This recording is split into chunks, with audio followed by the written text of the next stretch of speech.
What did India gain from this so-called misadventure? Spoiler alert, absolutely nothing.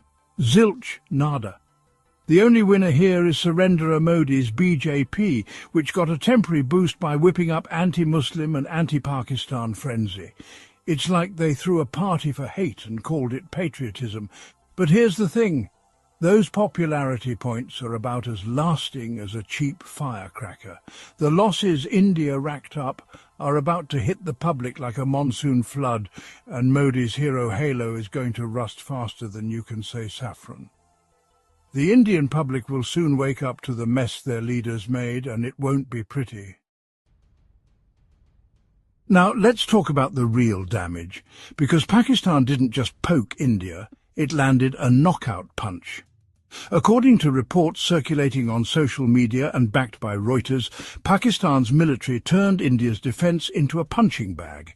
5 fighter jets, including India's shiny Rafales, were shot down in the first phase alone. A brigade headquarters and a battalion headquarters were reduced to rubble. 77 drones, yes, you heard that right, were hunted down like flies. And here's the kicker. India's $1.5 billion S-400 air defence system, the one they bragged about as untouchable, was turned into expensive scrap metal. That's not just a loss, it's a national embarrassment. Imagine buying a Ferrari and then watching it get totaled by a scooter. That's India's S-400 right now. But wait, there's more. Pakistan didn't stop at the S-400. They went on a rampage, obliterating key Indian military sites, artillery gun positions at Drangyari, a field supply depot in Uri, Udhampur Air Base, a BrahMos battery site in Nagrota, Pathankot Airfield, a BrahMos missile storage site in Bees, Airfield Adampur, and even Airbase Bhuj were all wiped out. This wasn't a skirmish, it was a demolition derby, and India was the rusty old car. By the morning of May 10th, India's defence was a sitting duck. No operational air bases, no functioning S-400, and their prized BrahMos missiles reduced to ashes. Pakistan could have kept swinging, but they chose restraint, showing a level of maturity that India could only dream of. Trump's ceasefire call was a lifeline India didn't deserve, but desperately needed. Let's talk about how this all went down diplomatically. While India's media spun tales of Pakistan begging for mercy, the reality was the opposite. Indian officials were on their knees, pleading with Saudi Arabia and US Secretary of State Marco Rubio for a ceasefire. Reuters reported on May 11th that India's Foreign Secretary, Vikram Misri, was quick to accuse Pakistan of violating the ceasefire, but Pakistan's foreign ministry calmly denied it, saying they were committed to peace. Meanwhile, Indian media churned out fake narratives faster than a Bollywood scriptwriter. It's like they thought shouting Pakistan begged loud enough would make it true. Sorry, India, but the world knows who was banging and who was begging. Now let's get to the intangible losses, the ones that sting even worse. India's dream of being a global superpower? Shattered, its illusion of military might exposed as a mirage. The Indian Express reported on May 10th that explosions rocked Srinagar, with local official Omar Abdullah tweeting, "What the hell just happened?" That's not the sound of a superpower, that's the sound of a nation in denial. India's media, already on shaky ground, lost whatever credibility it had left. They're not just a news outlet anymore, they're a lie factory working overtime. And the economic hit? Reuters noted that $83 billion was wiped from Indian equities in just 2 days of conflict. That's not pocket change, that's a national disaster. India didn't just humiliate itself, it dragged its allies down too. France, which supplied those Rafales, and Israel, which hyped up the Harop drones, are probably rethinking their deals with New Delhi.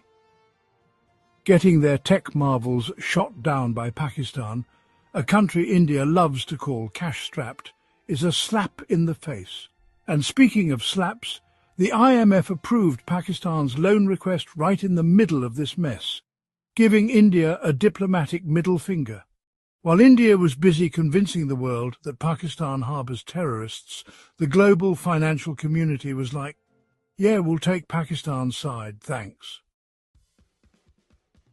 The psychological toll is the cherry on this disaster Sunday. India's in a state of denial so deep it could star in a therapy session. The government's telling its people, nothing happened, move along while the world laughs. Modi must be sweating bullets watching his strongman image crumble. India lost militarily, diplomatically and economically. And the worst part? They did it to themselves. It's like India walked into a boxing ring, swung at the air and knocked itself out. The Washington Post summed it up on May 11. The sudden announcement of a US-brokered ceasefire followed 4 days of steady escalation between India and Pakistan and mixed signals from Washington. Mixed signals? More like India misreading every signal and tripping over its own ego. So, what's the lesson here? India needs to stop lying to its people and the world. You can't fake your way into the heavyweight category when you're punching like a featherweight. Pakistan, a country India loves to mock as small and broke, just handed them the humiliation of the century. It's like a kid with a slingshot taking down a bully who bragged about his shiny new armour. India's not a superpower, it's a cautionary tale. And the saddest part, the Indian public is still being fed fairy tales about victory while their country picks up the pieces. This whole fiasco reminds me of a guy I knew who bought a fancy suit to impress everyone at a party, only to trip and spill ketchup all over it. That's India right now, dressed up as a superpower but covered in stains. The world's watching, and they're not impressed. Pakistan showed restraint, Trump threw a lifeline, and India's left licking its wounds, pretending it's fine. Spoiler, it's not. The combined death toll from this skirmish hit nearly 70, according to Reuters, and for what? Nothing but Modi's ego and a few weeks of BJP cheers. If India wants to avoid being the world's laughingstock, it needs to take a hard look in the mirror. Stop hyping yourself up as something you're not. You got snubbed by a smaller, scrappier neighbour, and the scoreboard doesn't lie. Maybe next time, try talking instead of flexing, because this flex turned into a flop. And to my Indian viewers, I'm not here to offend you, but come on, your leaders sold you a dream and delivered a nightmare. Demand better.